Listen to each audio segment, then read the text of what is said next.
इसलिए क्या गीता की नैतिकता को आज इस्तेमाल कर सकते हो? जो राम की कहानी में अगर राम परिणाम देखते,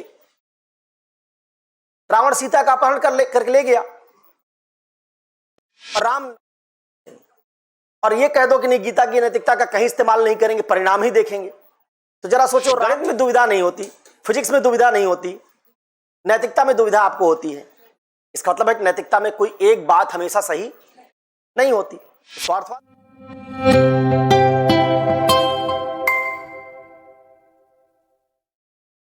स्वार्थवादी नैतिकता में मनुष्य अपने स्वार्थ के लिए नैतिक हो, यह आवश्यक नहीं है।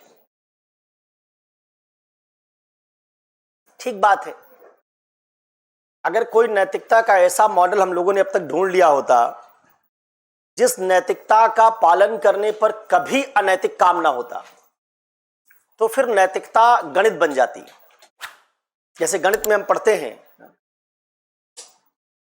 कि त्रिभुज की तीनों भुजाओं का योग, उनके कोणों का योग 180 अंश होता है। ठीक वैसे, और इस पर सब पर सहमति, आम सहमति। ठीक वैसे नैतिकता में अगर कोई ऐसा हम मॉडल ढूंढ लेते जिसमें आप काम करें और हमेशा वही नैतिक होगा, तो फिर दुनिया में कोई दुविधा ना होती। गणित में कभी दुविधा होती है आपको? दो धन दो जोड़ने बैठते हैं और आपको दुविधा हो गई कि 4 लिखें कि 5 लिखें, ऐसा होता है?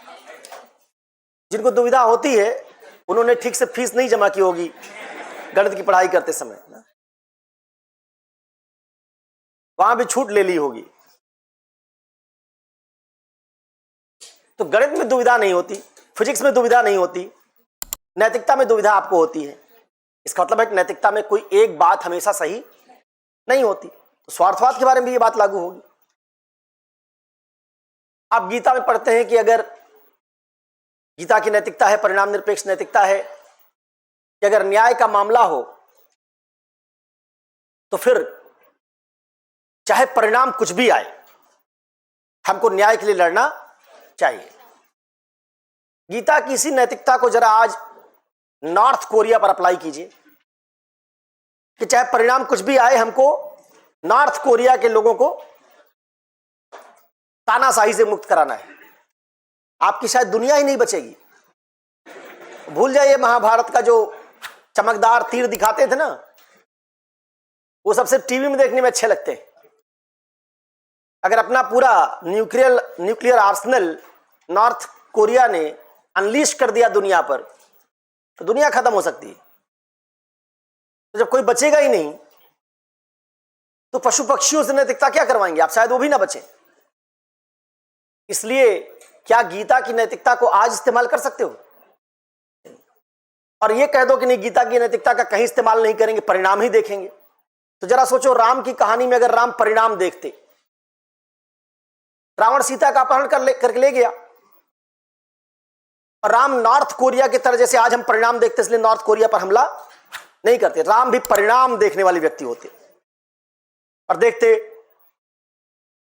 रावण से युद्ध करूंगा तो इतने वानर भालू मारे जाएंगे, उधर भी इतने राक्षस मारे जाएंगे। राम तो भगवान थे, जानते थे लंका उनका जलेगी, पहले समझ लेते कि लंका जलेगी, निर्दोष राक्षस मारे जाएंगे। सब दोषी थोड़े, रावण दोषी है, इतने वारन भालू मरेंगे।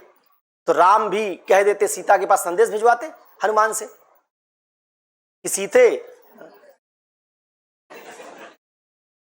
लड़ने का परिणाम भयावह आएगा, इसलिए लड़ना ठीक नहीं है, तो अब तुम अशोक वाटिका में ही बाकी जिंदगी गुजारो।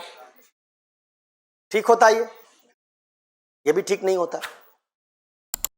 आप ऐसा करेंगे अगर, तो इसका मतलब है कभी किसी की पत्नी को कोई लेके भाग जाए और ज्यादा ताकतवर हो, तो अपनी पत्नी को कह देंगे कि जाओ वहीं रहो। ऐसा मामला भी हर समय ठीक। तो आप नियम की तरफ जाते हैं तभी आप सीता की रक्षा कर पाते हैं। लेकिन आप हर समय नियम की तरफ जाएंगे और नॉर्थ कोरिया पर नियम अप्लाई करेंगे, तो इतने भयावह परिणाम आएंगे कि उनको हम सहन नहीं कर सकते।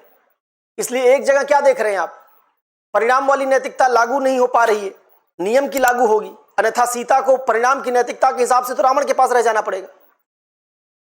और दूसरी जगह आप देख रहे हैं साउथ नॉर्थ कोरिया के मामले में नियम वाली नैतिकता लागू नहीं हो रही, हम परिणाम की चिंता कर रहे हैं इसलिए हम आक्रमण। दुनिया में आज तक कोई ऐसी नैतिकता नहीं है जो हर दशा में हर परिस्थिति में लागू हो सके। यही बात स्वार्थवाद पर भी लागू होगी। स्वार्थवाद भी एक नैतिक सिद्धांत है जो बहुत सारी दशाओं में लागू होगा,